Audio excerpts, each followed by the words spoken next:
పర్యావరణ పరిరక్షణ, పరిశుభ్రత అందరి బాధ్యత అని కాకినాడ సిటీ ఎమ్మెల్యే వనమాడి కొండబాబు పేర్కొన్నారు. కాకినాడ జీజీహెచ్ లో జరిగిన స్వచ్ఛ ఆంధ్ర స్వచ్ఛ దివస్ కార్యక్రమంలో సిటీ ఎమ్మెల్యే వనమాడి పాల్గొని మొక్కలు నాటారు. రాష్ట్ర ప్రభుత్వం చేపట్టిన స్వచ్ఛ ఆంధ్ర స్వచ్ఛ దివస్ కార్యక్రమంలో భాగంగా శనివారం కాకినాడ ప్రభుత్వ సర్వజన సామాన్య ఆసుపత్రిలో ప్రత్యేక కార్యక్రమం జరిగింది. ఈ కార్యక్రమానికి సిటీ ఎమ్మెల్యే వనమాడి కొండబాబు ముఖ్య అతిథిగా హాజరయ్యారు. ఆసుపత్రి సూపరింటెండెంట్ డాక్టర్ ఎంపీఆర్ విఠల అధ్యక్షతన మొక్కలు నాటే కార్యక్రమం ఘనంగా నిర్వహించారు.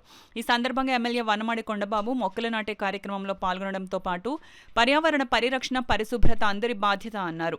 ఆరోగ్యకరమైన సమాజ నిర్మాణానికి పరిశుభ్రత అత్యవసరమని, ప్రభుత్వ ఆసుపత్రుల్లో శుభ్రత పాటించడం తప్పనిసరిగా ఆచరించాలని హితవు పలికారు. జీజీహెచ్ సూపరింటెండెంట్ డాక్టర్ విఠల్ మాట్లాడుతూ ఈ తరహా కార్యక్రమాలు ప్రజల్లో పరిశుభ్రత పట్ల చైతన్యాన్ని తీసుకువస్తాయని, పర్యావరణ పరిరక్షణ, వ్యాధుల నివారణ, సమాజ హితానికి ఇది కీలకమైన అంశమన్నారు. ప్రభుత్వ, ప్రైవేటు రంగాల సమన్వయంతో మాత్రమే నిజమైన పరిశుభ్ర భారత్ లక్ష్యం నెరవేరుతుందని ఆయన పేర్కొన్నారు.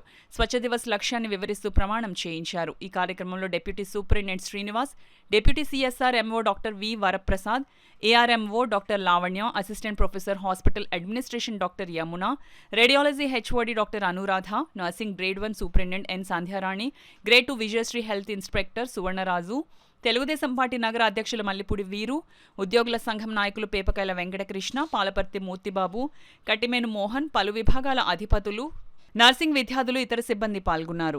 ఆనాటి నుంచి ఈనాటి వరకు ఎన్నో మొక్కలు నాటినప్పుడు కూడా ఇంకా కొరత ఉంది. మనకి ఎంత కొరత అంటే, ఆనాడు అశోకుడు నాటిన మొక్కలండి.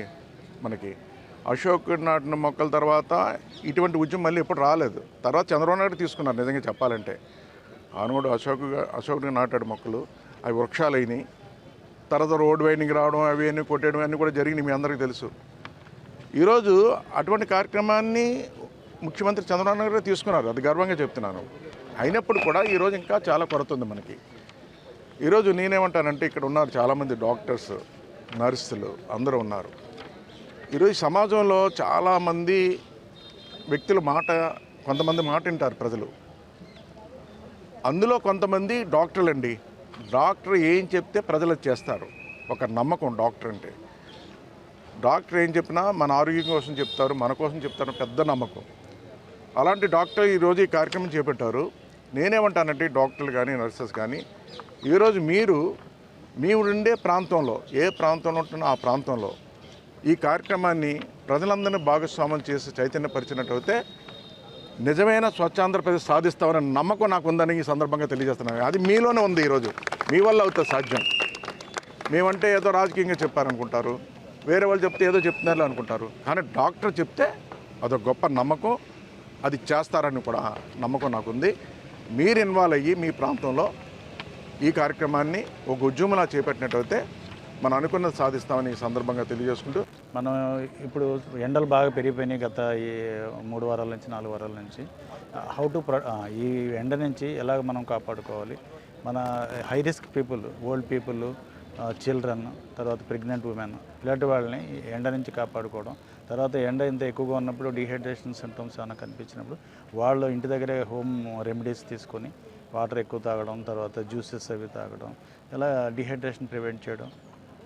స్వచ్ఛ ఆంధ్ర కార్యక్రమంలో ఈ పరిసరాలను శుభ్రం చేసుకుంటే అది ఇన్ఫెక్షన్స్ అవి రాకుండా, తద్వారా వచ్చేటువంటి ఈ హీట్ కూడా తగ్గుతుంది.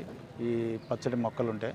ఇవన్నీ కూడా స్వచ్ఛాంధ్రలో కాన్సెప్ట్ కింద central government and state government conduct చేసే ఈ కార్యక్రమానికి ప్రతి నెల మనం జరుపుకోవడం అనేది ఈ సాంప్రదాయం కింద చేసుకుంటే, సార్ చెప్పినట్టు ఈ సాంప్రదాయాన్ని మనమే పాటించడం కాకుండా మనం ఇంటికి వెళ్ళి తర్వాత మన మాట అందరూ వింటారు కనుక సార్ చెప్పినట్టు అవి అందరికీ కూడా వినేటట్టు, వాళ్ళు ఆచరించేటట్టు చేస్తే మన కార్యక్రమం సాకారం అవుతుందని నాకు ఈ అవకాశం ఇచ్చినట్టు ఎమ్మెల్యే గారికి ధన్యవాదాలు.